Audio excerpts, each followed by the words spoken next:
much for bearing with me. We hope you all enjoy this evening. Please know that we'll be filming the session. This will be promoted on MSF UAE social media channel. First of all, Dr. Francoise Soulier, the author of the Practical Guide for Humanitarian Law. It's a great pleasure. Please have a great evening and do stay tuned for future talks like this one. Thank you very much.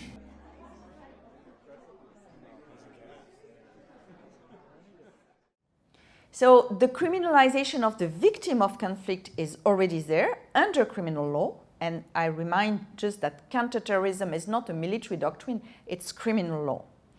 And then the one giving assistance are criminalized the same way. And MSF is really under, indictment, investigation in a number of countries.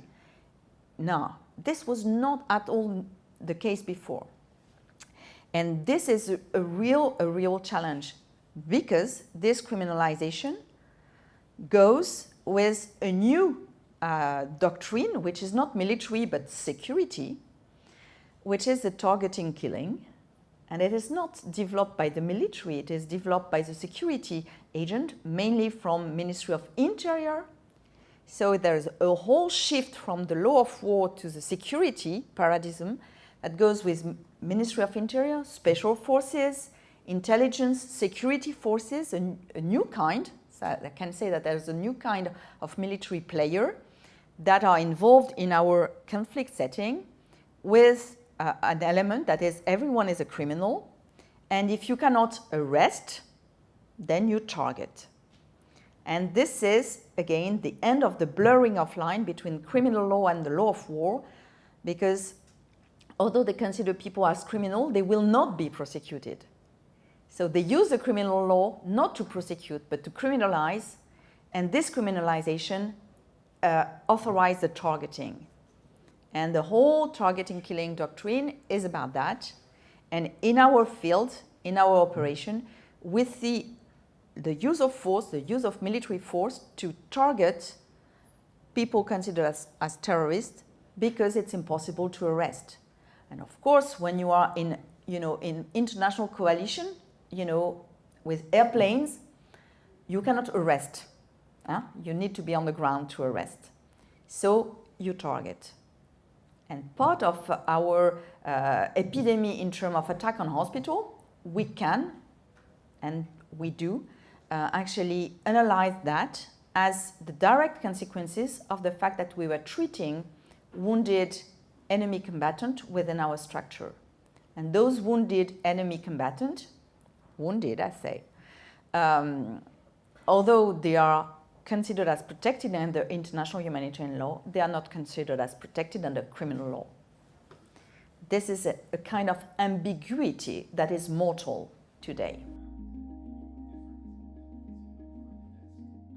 We do engage a lot in negotiation. We do engage a lot in this counter-terrorism doctrine and the whole campaign that MSF had on stop bombing a hospital. It was put in a sort of naive way, please stop bombing a hospital. Of course, we had extensive bilateral meeting with key military players explaining that we had a problem with their interpretation of the law. And then we were in direct situation to see with whom we were negotiating our security, because we are always negotiating our security at field level by giving the GPS coordinate of MSF location. So we are always, negotiating. It's not that we are behind our desk. We negotiate our security by going to the people that are in power, both the state and the non-state.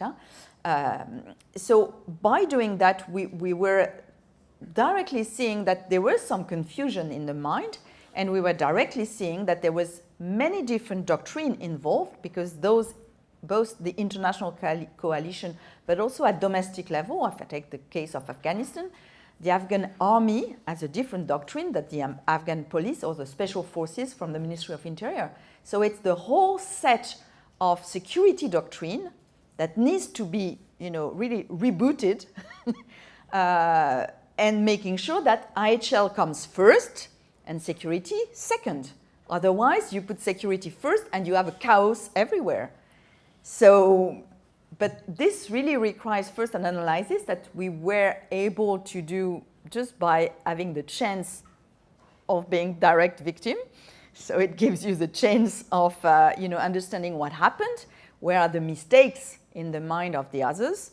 Because what is a mistake when the MSF hospital is known and full known? So the mistake is not about the fact that it is a hospital. The mistake was about the fact that it was targetable or not. And depending on who is, having the trigger,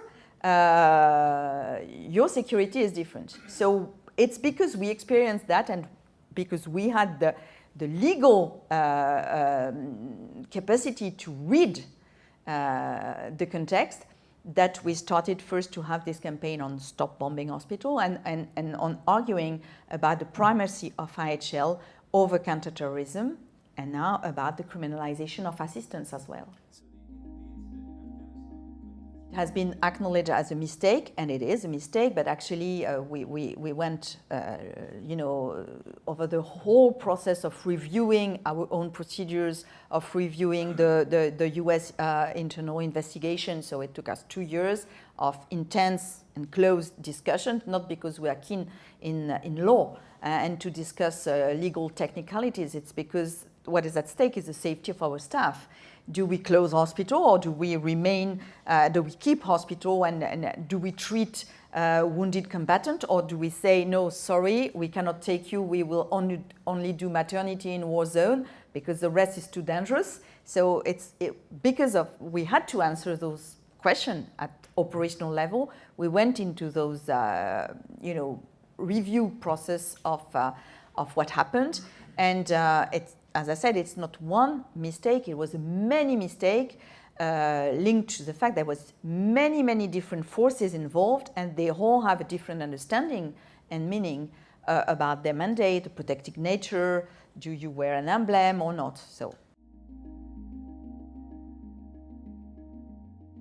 I think it's even worse than that, because it's not direct in the sense that you have someone, having a reading of IHL, someone having a different reading of IHL, and this someone say to the first one what is acceptable for this one. And so everyone is lying a little bit to ensure that the use of force fit the legal mandate of the other. So this is what is very tricky, and this is why MSF has been quite vocal also on international coalition, because what is the responsibility of member of a coalition? While they all apply, they are all bound by different law, and they all apply different things. For instance, if I take a case of Afghanistan, it's a non-international armed conflict. We agree that Taliban is not a state. But the Afghan government have ratified the Protocol 2, so they are bound by that.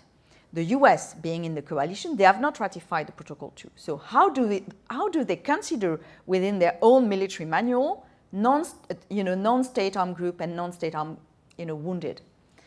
How do they consider? How does it fit within their manual? Take the case of the Yemen or the Syria. We have international coalition with a different set of actors, all applying their own IHL reading.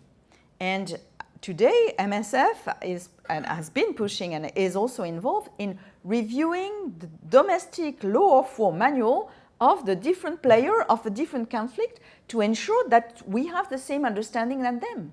If I take the case of Nigeria, with Boko Haram again being both a terrorist and a non-international armed conflict, Nigeria has ratified Protocol 2, meaning that there should be a clear legal framework for this armed conflict and for our humanitarian work. But Nigeria has forgotten to translate this Protocol 2 into their own military manual, the domestic one, meaning that for Nigerian military, their only definition of combatant is state combatant. So this is the gray zone, and this is why we must be very serious about IHL, very serious, because it is a life and death issue. It's not only money, it's a life and death issue. And when we see that, either states have not ratified major convention, or I've not included them into the domestic manual. The military, they go with a certain number of criteria because they have standard operating procedures that are well designed, but they don't apply principles. Huh? They don't apply humanitarian principles, they apply procedures. So we need to push them also, say, be serious, we're there, first, don't kill us, thank you. But also, you know, and then they start saying, but what are you actually? You're an NGO, a private NGO. What is a private NGO under IHL? And then we have, again, to explain that under Article 3 Common, the International Committee of the Red Cross and other impartial humanitarian organizations are protected, entitled to a number of things. Oh yes, thank you. So you are. So all this, really, there are details, but we know that the devil likes details and is really very, very keen of such things. And in situation of war, you cannot have ambiguity. It's not possible. I mean, we have not given up until now, although I think that the problem is almost over, because the state have pushed, it's not IHL, it's really the rescue at sea, which is one of the most ancient international right, rescue at sea. And for, you know, convenience or political convenience, we see that states are able to compromise the most basic, fundamental, and historical rights of human beings for not drowning at sea. So we are, you know, fighting this battle. We find ourselves quite alone. We are indicted for human trafficking. We are deprived of flags for boats. Panama has withdrawn its flag under pressure from another state. So, but we're still fighting. I mean, for us, and for me, of course, as a lawyer, I have no problem with legal fight. And I know that law is about fighting in a peaceful way. It's not, you know, deadly. So we still go on with this fight, trying to raise awareness about what is behind. Because state convenience, saying, no, we cannot take all those refugees, this is real, this is serious, for sure. But the solution should be political. The solution should be between states and not, you know, condemning the victim. The problem, and it is the same with the law of war, of course there is a security issue in situation of conflict, no problem. The military necessity is of course legitimate, but the only thing is that these problems should be settled among the powerful and not through the vulnerable. Because you cannot do politics by just letting the most vulnerable die. This is not about politics. This is about extermination. And politics is about how do we live together and how the power is used to enable all of us to live together in peace. And what happens is that it is the vulnerable, it is the victim that is considered to be the problem. This is not, I mean, the victim is never the problem. It is the consequence of the failure of others. And this is where humanitarian organizations must stay. We must stay by the victim, saying the victim is not the, you know, the coupable. It's not the one. Otherwise, you just condemn the victim, and then everyone, you know, if the victim is guilty, it's fine. We can live in peace. This is not a proper solution. Not for situation of conflict and not for situation of rescue at sea. So where the issue is life and death of the most vulnerable. So it's really about, you know, as I said, humanitarian law is not about a perfect humanity. It's the very minimum threshold of humanity. The alternative to humanitarian law is simple. It is inhumanity. So now it's just our choice. I'm not saying that it is easy, but we should not, you know, miss the right battle. This is interesting.